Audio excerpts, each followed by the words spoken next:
Welcome fans inside the Coaches Report right here on GoHofstra.com. I'm Brian Bull, joined by the head coach of the Hofstra softball team, Larissa Anderson. Coach, how's everything going? It's going, not bad. Coach, you're on a 5-game winning streak, a season high. You open up conference play with a 3-game sweep at UNCW, beat Big Ten member Northwestern, so things are going pretty well for the squad. They are played pretty well. We need to play, like I keep saying that, and it was great down in Wilmington. It was a great start of our conference opponents. We played very, very well. We pitched outstanding. We played great defense, obviously not giving up a run in those 3 games. And then it was great to have Northwestern come in and play and to get that win. And you've won games in different styles too, pitching duels, when the offenses needed to step up. So how good is it to see that this team can win in a couple of different fashions? It's great, and early on in the season, I kept telling the team that we have to start winning ball games late in the game, in that 6th and 7th inning where we've had some leads and we've given up the lead and we've lost games in the 6th and the 7th. So it's been great to see that we've been able to pull some games out at the end. And a great start for Morgan Lashley. She's 8-1, more than 1 strikeout per inning. 2-time conference pitcher of the week, wins the ECAC pitcher of the week awards. Just talk about her hot start. She's been doing great. She's getting very, very competitive. She's getting great stuff right now, swing and miss stuff. She's competing all the way through. The biggest thing that I wanted her to go out and is really attack that leadoff batter, because once we get that first out in the leadoff inning, obviously things make it a little bit easier. And she's really attacked that leadoff batter. And what I've been very impressed with in some of her stats is when she does get runners on base, that she's really shutting them down. I think opponents are only hitting about 148 off of her when runners are on base. So it's great to see that she is finding another level when pressure's on. And with your pitchers, you have a couple of different styles, because you have Morgan, who is the power pitcher, gets the strikeouts, and Taylor Perrone leads Division I in the fewest walks allowed per 7 innings. So you have that control off-speed type pitcher. And just talk about what those 2 different styles mean as far as giving opponents different looks. And they are completely different. With Taylor, she's dropping changeup. She gets a lot of ground balls, and it's great based on the situation that we're in. I know I can bring Taylor in, and she's going to roll out, a bunch of ground balls. And the opposite with Morgan, where when you need a strikeout, Morgan is the pitcher that's going to give you that strikeout.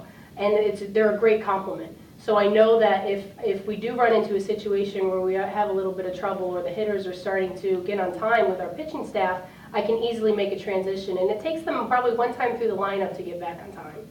And as far as the offensive support, it seems to be a top to bottom. Chloe Fitzgerald continues to get on from that leadoff spot. She won the batting title last year, batting .388 this year. Just talk about what she brings as the leadoff hitter. She puts the pressure on the defense right away. When she gets on base, anything can happen.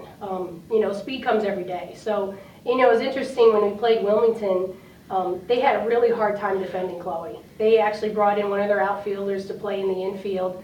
So they were playing with 5 infielders, and she was still able to drive it through. So she just adds a tremendous amount of pressure on the defense, which affects the pitch calling. So now the pitching staff has to be very careful in what they throw to Chloe, because they obviously don't want to make a mistake to her to get her on base, which creates everything. Sure, and when she gets on base, Coach Bailey, who's one of your better power hitters, you've been batting her in the 2nd spot. Just talk about her versatility and what she brings as far as power and on-base percentage.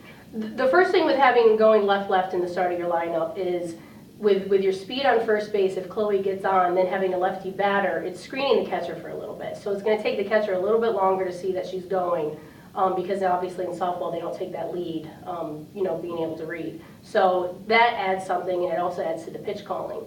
With Kryn being versatile and being able to drop a bunt and also obviously hit the long ball, tremendous asset to have her in that 2 spot, because again, she is a contact hitter, she is putting the ball in play, and she's also able to hit it out of the park. And talk about Corinne defensively too. She moves from right field her first 2 years to now center field. And just talk about that, how that transition's gone for her. She's getting great reads. She's really taken a lot of base hits away. She's made some diving plays against Wilmington. She took away a couple of base hits. But what I like that I'm seeing from her is her communication, where every single pitch she's communicating to both outfielders, Chloe and Petrofessa, when she's been in right, which has been a huge help to Petrofessa, being a freshman, being able to communicate to her on exactly where she needs to play and then communicating on each ball. And for so many young players on this roster too, with the veterans like Chloe, Corinne, and Erin Trippi, who's a senior, what do they do as far as bringing along these young players and kind of nurturing them, especially now with conference play ramping up?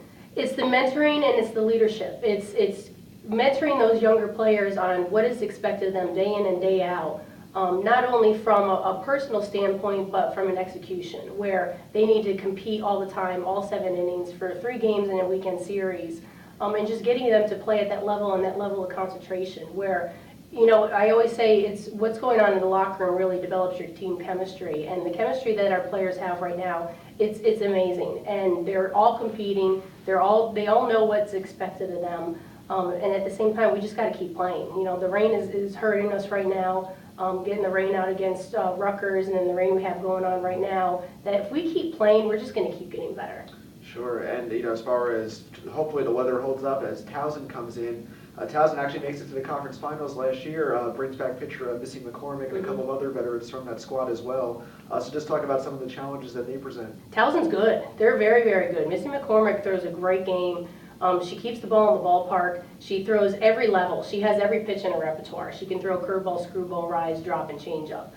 Pitchers that can throw every zone are tough because you can't sit in one spot, which makes her very, very effective. So we're going to have to come out. We're going to have to put a lot of balls in play, not chase out of the strike zone, put the pressure on Towson's defense to make the plays. And again, we have to make great pitches to keep that ball in the ballpark.